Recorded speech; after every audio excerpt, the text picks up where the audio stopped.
Good morning दोस्तों, कैसे हैं आप सब। मैं विकास वर्मा अपने यूट्यूब चैनल पे आप लोगों का हार्दिक स्वागत एवं अभिनंदन करता हूं। आज मैं बिल्डिंग साइंस जो कि थर्ड सेमेस्टर में है उसके चैप्टर नंबर 5 वाहित जल प्रणाली और मल प्रणाली के बारे में फुल वीडियो एनालिसिस करने वाला हूं। ओके दोस्तों, और कैसा लगा वीडियो, लाइक शेयर कमेंट और सब्सक्राइब जरूर कर दीजिएगा। उम्मीद है आप लोगों से, ठीक है। और जो कि आप लोगों को मैं बताना चाहता हूँ, हमारे पूरे परिवार में आज 169 सदस्य हो चुके हैं। बहुत बहुत धन्यवाद आप लोगों का। और हो सके तो इस परिवार को भी और बढ़ाएं और आगे तक ले जाएं। हमारे यूट्यूब चैनल, मेरा नहीं आप लोगों का यूट्यूब चैनल, इसको आगे से आगे इंक्रीज करें ताकि लोगों को अच्छे से अच्छे वीडियो प्रोवाइड हो पाएँ। और मेरे को एक से अच्छे तरीके से मैं आप लोगों को समझा पाऊँ। ओके। और जो भी हो सके, जैसे कि आप लोग कमेंट नहीं करते हो कि सर क्या है क्या नहीं है, जो मेरे में अंदर गलती हो रही है उनको भी आप कमेंट करके बताओ, मैं आगे इसके बारे में आप लोगों को बताऊं। ठीक है दोस्तों, चलिए मिलते हैं यूट्यूब वीडियो। तो दोस्तों, आज हम बिल्डिंग साइंस के चैप्टर नंबर 5 जो कि हमारा वाहित मल एवं जल निकासी स्वच्छता अभियंत्रण के बारे में आज मैं फुल वीडियो एनालिसिस करने वाला हूँ। यह है हमारा चैप्टर नंबर 5। ओके। तो दोस्तों, इसके बारे में फुल डिटेल में देखेंगे कि क्या क्या इम्पोर्टेंट है और क्या क्या एग्ज़ाम में आना सही रहता है और क्या क्या हमें तैयार करना होता है।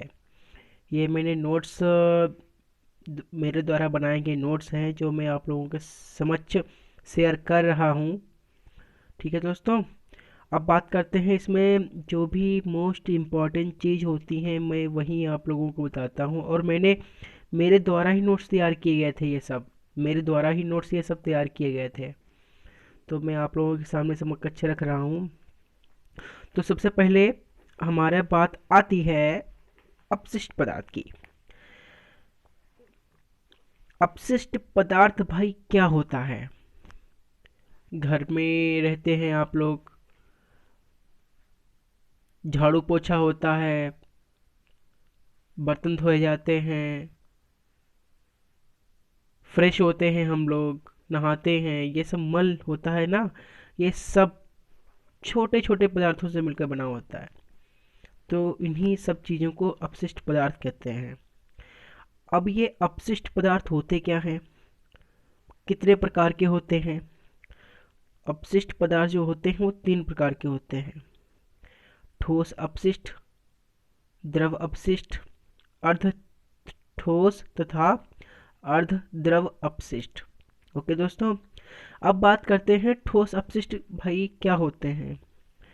इन की बात करें तो इसके अंतर्गत कूड़ा करकट कचरा या ठोस चीज़ें ही आती हैं, ठोस अपशिष्ट पदार्थ कहलाते हैं। अब बात करते हैं द्रव अपशिष्ट, जैसे गंदा जल या स्टार्म जल। स्टार्म जल मतलब कि जो लेट्रिन से निकला हुआ पानी, वो होता है स्टार्म जल। तो ये सब चीज़ें मतलब गीला कूड़ा, अगर बात करें तो मतलब गीला कूड़ा, मल एकदम, तो वो होता है द्रव अपशिष्ट, बिल्कुल द्रव के रूप में। समझ गए होंगे आप लोग। अब बात करते हैं अर्ध ठोस तथा अर्ध द्रव अपशिष्ट, जैसे वाहित मल या सीवेज। भाई हम लोग लेट्रिन जाते हैं, नहाते धोते हैं, बर्तन साफ करते हैं, ये सब अर्ध ठोस तथा अर्ध द्रव अपशिष्ट पदार्थ कहलाते हैं। ओके दोस्तों, क्लियर हो गया होगा आपका। ये कभी कभी पूछ लिया जाता है कि ठोस अपशिष्ट पदार्थ क्या होते हैं, द्रव अपशिष्ट पदार्थ क्या होते हैं, इनमें से कुछ पूछ लेता है तो आप लोगों को ऐसे ही लिखना होगा। ओके दोस्तों, मैंने सिर्फ शॉर्ट में ही बताया है, मैंने शॉर्ट में समझने के लिए उसमें नोट्स बनाए थे। आप लोगों को कम से कम 4-5-6 लाइन इस पर लिखनी होगी। ओके दोस्तों, अब बात करते हैं कुछ पद्धति के बारे में। ये तो फिलहाल अभी बताऊंगा आप लोगों को। अब मैं बात करता हूँ स्वच्छता के बारे में। अगर हम इसको ना पढ़िए, अब बात करते हैं स्वच्छता के बारे में। अच्छा, आप लोग स्वच्छता के बारे में क्या समझते हैं। वीडियो पॉज कीजिए, आंखें बंद कीजिए और उसके बाद सोचिए स्वच्छता क्या होती है। जान गए होंगे आप लोग, स्वच्छता के बारे में लिख लेंगे आराम से। अब वही बात आती है स्वच्छता के सिद्धांत की। स्वच्छता तो हम लोग जान गए क्या होती है, साफ सफाई क्या होती है, लेकिन भाई साफ सफाई करने के कुछ सिद्धांत होते हैं। क्या होते हैं? देखिए, सीवर लाइन, स्वच्छता के सिद्धांत और सीवर लाइन। अगर हम सीवर लाइन की बात करें, सीवर लाइन की स्वच्छता की बात करें, तो दैनिक कार्य जैसे कि संग्रह, संग्रह मतलब स्वच्छता के सिद्धांत, सीवर लाइन, दैनिक कार्य मतलब भाई लाइन हमारी अगर पाइपलाइन सीधी होगी, बिल्कुल सीधी होगी, तो यहाँ पे कोई जाम नहीं लगेगी, आराम से गंदा जल बाहर बाहर निकल जाएगा, स्वच्छता भी बनी रहेगी। और पाइपों का व्यास जो होता है, सीवर लाइन के पाइपों का व्यास छोटा नहीं होना चाहिए, बड़ा होना चाहिए। जो गंदा जल होता है उसके लिए कम पाइप, जिसमें सिर्फ पानी पानी बहता हो, कम व्यास की चलेंगी, लेकिन उसमें आप अपशिष्ट पदार्थ भी आ रहे हैं, ठोस अर्ध ठोस और बड़े ठोस प्रकार के, तो उनके लिए सीवर लाइन होती है, बड़े व्यास की सीवर लाइन यूज़ होती है। ओके दोस्तों, तो ये सब होता है स्वच्छता के सिद्धांत में। लाइन सीधी होनी चाहिए, कहीं मुड़ी नहीं होनी चाहिए, और ये नहीं कि यहाँ पर छोटी और उसके बाद यहाँ पर छोटी और यहाँ पर फिर बड़ी, तो यहाँ पर चोक लग जाएगी भाई। तो ये सब होता है स्वच्छता के सिद्धांत, मतलब कि स्वच्छता के सिद्धांत में सीवर लाइन कैसे स्वच्छ रहे, ये होता है। अब बात करते हैं स्वच्छता अभियांत्रिकी के कार्य। अब भाई स्वच्छता कर लिया, लेकिन स्वच्छता अभियांत्रिकी मतलब आपने स्वच्छता कर ली, लेकिन साफ सफाई कर ली, लेकिन उससे जो मल मिला है, गंदगी मिली है, वो आप कहाँ रखोगे, कैसे क्या करोगे?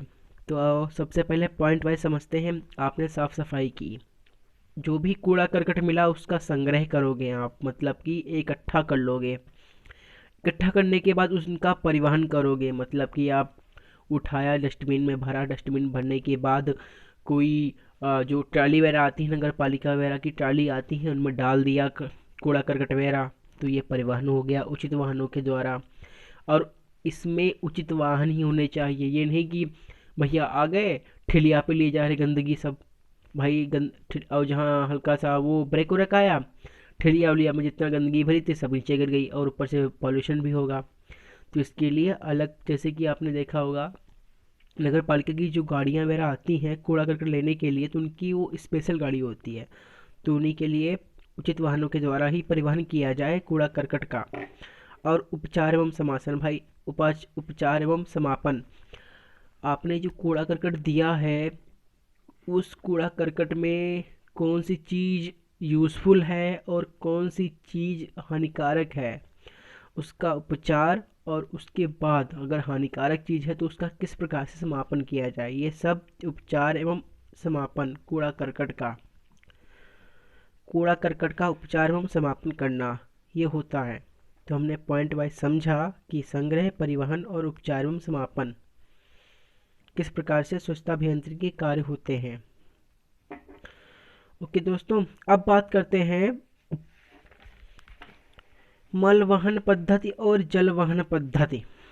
यही सबसे इम्पोर्टेंट चीज़ रहती है कि मल वहन पद्धति और जल वहन पद्धति क्या होती है।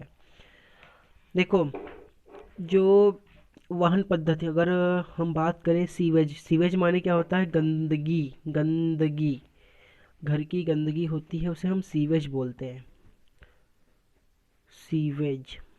और सीवर में जमीन आसमान का फर्क होता है। सीवेज गंदगी सीवर पाइप में बहती है। ओके दोस्तों, गंदगी होती है जो सीवेज, उसे सीवर लाइन पाइप में बहाया जाता है, उसी के माध्यम से नगर शहरों के बाहर निकाला जाता है सीवेज को। ओके दोस्तों, सीवेज क्या होती है, गंदगी।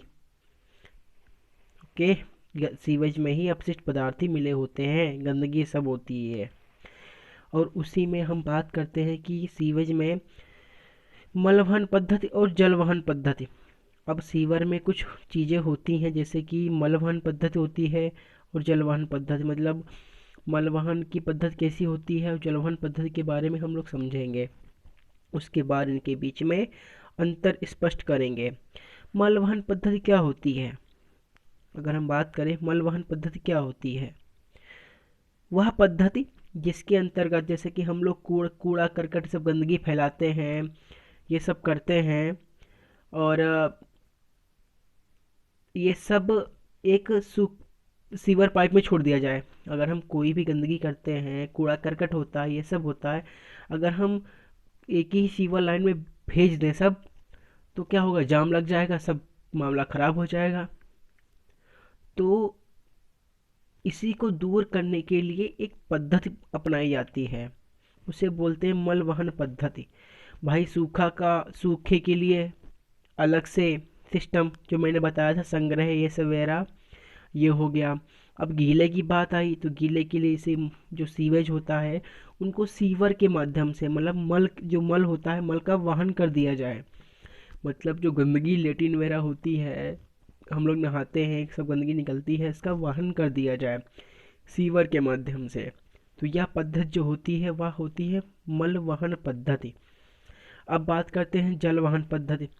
जल वहन पद्धति वह पद्धति होती है, इसमें देखिए, अगर हम बात करें मल वहन पद्धति में जल का प्रयोग नहीं होता है, ये सिंपल सा ही गंदगी ले जाती है, सिंपल। अगर जल वहन पद्धति की बात करें तो जल वहन पद्धति में जल के साथ साथ मल भी, कूड़ा करकट, ये सब जाता है प्रेशर के साथ, तो क्या होता है, जाम नहीं लगता है। तो ये होता है हमारा जल वहन पद्धति। ओके दोस्तों, अब इसके अंतर की बात करते हैं। जल वहन पद्धति और मल वहन पद्धति के गुण और अवगुण, दोष, हानिकारक, लाभ, ये सब आप समझ गए होंगे। जो इसमें चीज़ नहीं मिलेगी वो इस चीज़ में नहीं मिलेगी, मैंने नहीं लिखी थी, लेकिन मैं आप लोगों को बता दूं। पेन पेपर लेके बैठ जाएं, जो मैंने आपको बताया है वो चीज़ नोट डाउन कर लें। ये सब चीज़ें आपको जो मैंने भी जस्ट बोली हैं ये इसमें नहीं मिलेंगी। ये सिर्फ मैंने अपने माइंड के अनुसार से बोला, ये आप लोगों को नोट कर लेना चाहिए। अगर नहीं नोट कर पाए हैं तो शुरुआत से वीडियो देखिए, 10 सेकंड के लिए बैक में जाइए, शुरुआत से फिर देखिए जो मैंने बोला है आप लोगों को। जो चीज़ बोली है बहुत ही इम्पोर्टेंट चीज़ बोली है। अब बात करते हैं मल वहन पद्धति और जल वहन पद्धति के अंतर के बारे में। मल वहन पद्धति एक सरल सीधी विधि है, यह एक जटिल विधि है। मल वहन पद्धति में पैसा बहुत कम व्यय होता है, जल वहन पद्धति में पैसा बहुत अधिक, रुपए बहुत अधिक व्यय होते हैं। मल वहन पद्धति में सूखी लैट्रिन के अतिरिक्त अन्य कोई निर्माण की आवश्यकता नहीं होती है। सूखी लैट्रिन बनवा दी, उसी में अपना काम किया और मल चला गया। इसमें क्या होती है, इसमें फ्लश लैट्रिन बनाना पड़ता है, मतलब पानी वाली लैट्रिन बनानी पड़ती है। पानी जिसमें एक होती है सिंपल सी सूखी लैट्रिन होती है, साफ कर दिया हो गया काम। एक होती है फ्लश लैट्रिन जिसमें पानी वाला, जैसे कि सिंपल सा हम लोग जो यूज़ करते हैं पानी वाली, उसे बोलते हैं फ्लश लैट्रिन। वैसे फ्लश लैट्रिन ही होती है, उसमें पानी भरा रहता है ना, तो ये फ्लश लैट्रिन होती है। जल की आवश्यकता बहुत ही कम पड़ती है, इसमें अत्यधिक जल की आवश्यकता पड़ती है। मलवहन पद्धति जो है वो सब मनुष्य, इसकी अगर सफाई की जाए तो इसकी सफाई मनुष्य लोग करते हैं, और इसकी सफाई जो जल वहन पद्धति होती है इसमें मशीनों के द्वारा सफाई होती है। इसमें सफाई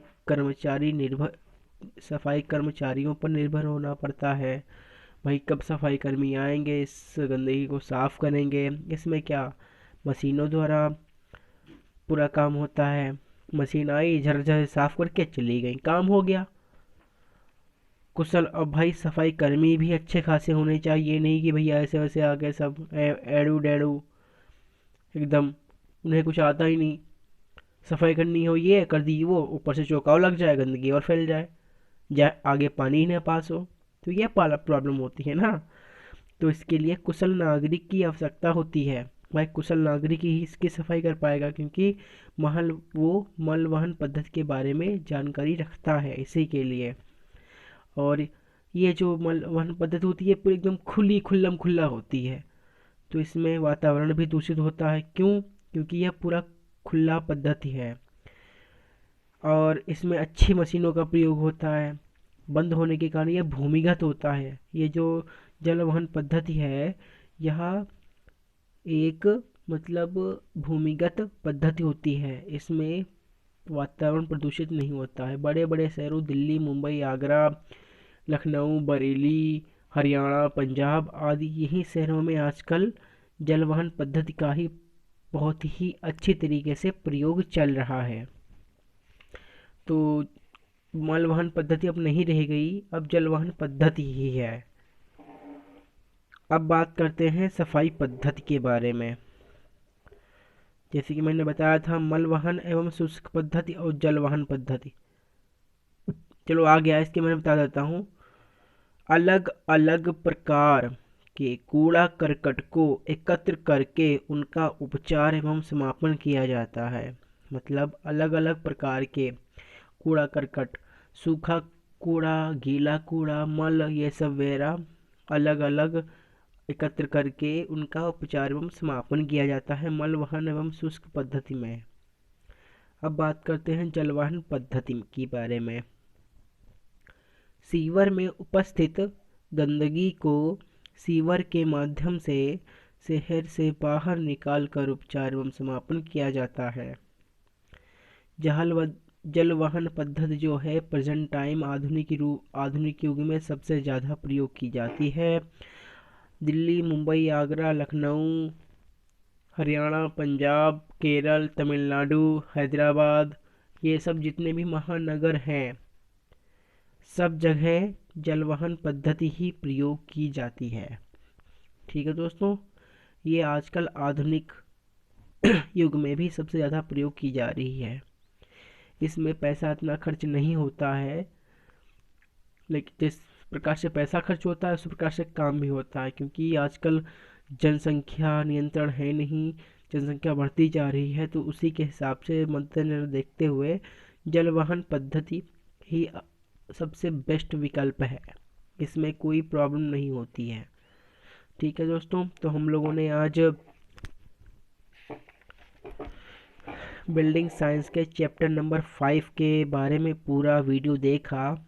और कैसा लगा वीडियो? लाइक, शेयर, कमेंट और सब्सक्राइब वाला बटन भाई दबा देना चमक के एकदम। और हमारे यूट्यूब चैनल के परिवार में 169 सदस्य हो चुके हैं। जल्दी से जल्दी 200 कर दीजिए, जल्दी से जल्दी। अच्छा लगता है जब हमारे पूरे परिवार यूट्यूब चैनल के परिवार में 169 से 200 हो जाएंगे, तो मुझे पढ़ाते हुए भी बहुत अच्छा लगेगा, जोश भरा होगा एकदम। ठीक है दोस्तों, तो इसी के लिए लाइक, शेयर, कमेंट और ये ज़रूर बताइएगा कि ये मैंने सही समझाया आप लोगों को। कोई प्रॉब्लम हो तो मैंने आप लोगों को बता भी रखा है कि ये मेरा नंबर है 7985436965। ये मेरा नंबर है, ये मेरा पर्सनल नंबर है। आप तुरंत के तुरंत कॉल करो, मैं आप लोगों को तुरंत के तुरंत बताऊंगा। कोई भी प्रॉब्लम हो ज़रूर बताएं, कोई भी घबराने वाली बात नहीं है। और कोई भी प्रॉब्लम हो, कोई भी क्यूरी हो, मैं आप लोगों को बताऊंगा। बहुत से हमारे भाई बहन हैं जिन्होंने हम पर्सनल मुझे कॉल करते हैं, उन लोगों को बताता भी हूँ, उन लोगों को समझ में भी आता है। अगर इसमें से कोई चीज़ समझ में नहीं आई है, सर मुझे मल वहन पद्धति समझ में नहीं आई, मैं आपको मोबाइल पर ही समझा दूंगा बेस्ट से बेस्ट तरीके से। ओके, बस एग्ज़ाम्पल देना रहता है। हर चीज़ को समझने के लिए आप लोगों को एग्ज़ाम्पल की ज़रूरत होती है। एग्ज़ाम्पल की ज़रूरत होती है। अगर कोई चीज़ समझ नहीं आ रही है, एक माइंड में बात बैठा लीजिए। क्या किया करो, अगर कोई चीज़ समझ में नहीं आ रही है तो उसका एग्ज़ाम्पल ढूंढो। मल वहन पद्धति समझ में नहीं आ रही है तो उसका एग्ज़ाम्पल ढूंढो। कहाँ है भाई एग्ज़ाम्पल इसका? सर्च करो, तो आपको वहीं से रिजल्ट आने खुद पता चल जाएंगे, आपको लिखने की ज़रूरत ही नहीं पड़ेगी, लिखने की ज़रूरत ही नहीं पड़ेगी। तो इसके लिए आप कोई भी चीज़ पढ़ें तो उसके लिए एग्ज़ाम्पल तैयार रखें, सबसे बेस्ट तरीका होता है। अब ये नहीं कि भैया हम मलवहन पद्धति में ये बोलते हैं कि हाँ सर हमारी गली में ये सब मेरा होता है, मुंबई गए थे, ये सब ये थोड़ी लिखना होता है। एकदम किताबी लैंग्वेज लिखनी होती है कि इसमें सूखी प्रणाली होती, जल की आवश्यकता नहीं होती है, ये डायरेक्ट सूखी लेटिन से जो भी मल निकलता है वो डायरेक्ट उसमें चला जाता है, इसमें ये नहीं वो नहीं, ऐसा लिखना की जरूरत होती है। नहीं कि एकदम कुछ भी लिख दो, तो कुछ भी लिख दो तुम्हें, कुछ भी लिख दोगे तो तुम्हें एग्जामिनर कुछ भी नंबर देगा। दोस्तों, तो बेस्ट से बेस्ट परफॉर्मेंस करें, और कोई भी प्रॉब्लम हो मेरे नंबर पर तुरंत के तुरंत कॉल करें, मैं आप लोगों को ज़रूर रिप्लाई करूँगा, तुरंत के तुरंत कॉल बैक करता हूँ मैं तो। ओके दोस्तों, चलिए और आपको बता दूँ कि चैप्टर नंबर 6, बिल्डिंग साइंस के चैप्टर नंबर 6 अगर मैं बता देता, लेकिन वीडियो बहुत लेंदी हो जाएगी, आप लोग समझ नहीं पाओगे। ओके दोस्तों, तो नेक्स्ट इसके नेक्स्ट एंड नेक्स्ट डे इसकी वीडियो आने वाली है, चैप्टर नंबर 6 सीवरेज प्रणाली की। ये देख लीजिए, पूरा नोट्स तैयार है, पूरा नोट्स तैयार है, ये सब मेरे द्वारा ही नोट्स तैयार किए गए हैं। ठीक है दोस्तों, तो लाइक शेयर कमेंट और सब्सक्राइब वाला बटन तो दबा ही दो फट से, क्योंकि अब बहुत कुछ मिलने वाला है आप लोगों को। Okay, like share comment and subscribe. Okay दोस्तों, चलिए फिर मिलते हैं नेक्स्ट वीडियो में। Okay, bye.